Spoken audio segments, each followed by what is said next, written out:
نئی رپورٹ میں اسرائیل پر نسلی افزائش ختم کرنے کی پالیسی کا الزام۔ رپورٹ کے مطابق خواتین اور بچوں اور زچگی کے مراکز کو نشانہ بنایا گیا۔ اقوام متحدہ بھی بچوں اور طبی مراکز پر حملوں پر شدید تشویش ظاہر کر چکا ہے۔ آپ دیکھ رہے ہیں نیوز 18 کا سوشل میڈیا پلیٹ فارم، میں ہوں وصال اعظم۔ ایک نئی تحقیقاتی رپورٹ میں الزام عائد کیا گیا ہے کہ اسرائیل کئی دہائیوں سے فلسطینی عوام کے خلاف ایسی پالیسیاں اختیار کیے ہوئے ہے جن کا مقصد فلسطینی نسل کی افزائش کو متاثر کرنا ہے۔ رپورٹ کے مطابق غزہ جنگ کے دوران ان اقدامات میں مزید شدت آ گئی ہے۔ فلسطینی فیمنسٹ کلیکٹیو کی 188 صفحات پر مشتمل رپورٹ میں کہا گیا ہے کہ اسپتالوں، زچگی مراکز یعنی ڈیلیوری سینٹرز، تولیدی صحت کی سہولتوں اور بنیادی طبی نظام کو نشانہ بنانے سے فلسطینی خواتین اور بچوں کی زندگی شدید خطرے میں پڑ گئی ہے۔ رپورٹ کے مطابق اسرائیلی حملوں، طبی سہولیات کی تباہی، خوراک اور صاف پانی کی قلت اور دواؤں کی عدم دستیابی نے حاملہ خواتین یعنی پریگننٹ لیڈیز اور نومولود بچوں کے لیے حالات انتہائی سنگین بنا دیے ہیں۔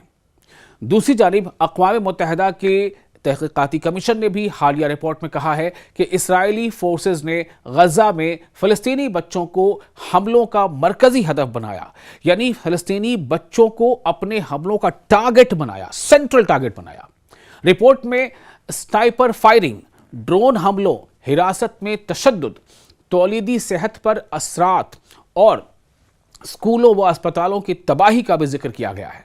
اقوام متحدہ یعنی یونائٹڈ نیشن کے مطابق اکتوبر 2023 سے اب تک غزہ میں 21,000 سے زیادہ فلسطینی بچے جان سے جا چکے ہیں، جبکہ 5,000 سے زائد بچوں کے ملبے تلے دبے ہونے کا خدشہ ہے۔ دھیان سے سنیں، 5,000 سے زائد بچوں کے اب بھی ملبے تلے دبے ہونے کا خدشہ ہے۔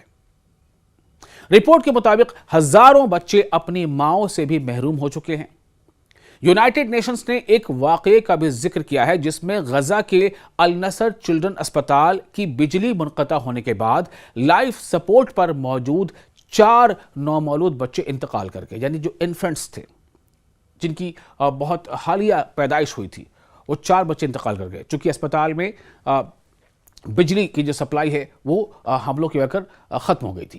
رپورٹ کے مطابق جنگ کے آغاز پر غزہ میں تقریباً 50,000 حاملہ خواتین موجود تھیں، لیکن اسپتالوں کی تباہی اور طبی سہولتوں کی کمی کے باعث محفوظ زچگی تقریباً ناممکن ہو گئی، یعنی بچوں کی ڈیلیوری لگ بھگ امپاسبل ہو گئی۔ تحقیق میں کہا گیا ہے کہ غذائی قلت، خون کی کمی اور ضروری ادویات کی عدم دستیابی کے باعث حمل ضائع ہونے کے واقعات میں 300% سے زیادہ اضافہ ریکارڈ کیا گیا۔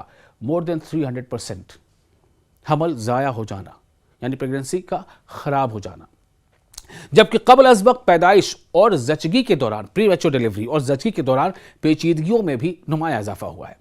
رپورٹ میں بتایا گیا ہے کہ صاف پانی، حفظان صحت کی اشیاء اور بچوں کی بنیادی ضروریات کی فراہمی محدود ہونے کے باعث بہت سی فلسطینی خواتین انتہائی مشکل حالات میں زندگی گزارنے پر مجبور ہیں۔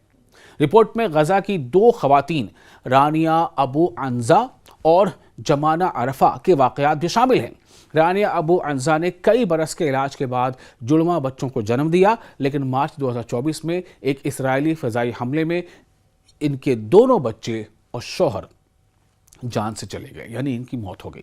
اسی طرح جمانہ عرفہ اپنے نومولود جڑواں بچوں اور والدہ کے ساتھ ایک ایسے علاقے میں ہلاک ہوئی جسے محفوظ انسانی پناہ گاہ قرار دیا گیا تھا، جنہیں شیلٹر تھا کہ آپ وہاں جا کے شیلٹر میں رہیں، آپ حفاظت سے رہیں گے، آپ وہاں پر حملے سے بچی رہیں گے، لیکن اس جگہ پہ حملہ کیا گیا جس میں ان کی موت ہو گئی۔ رپورٹ میں کہا گیا ہے کہ یہ صرف چند مثالیں ہیں، جبکہ ایسے واقعات کی تعداد اس سے کہیں زیادہ ہے۔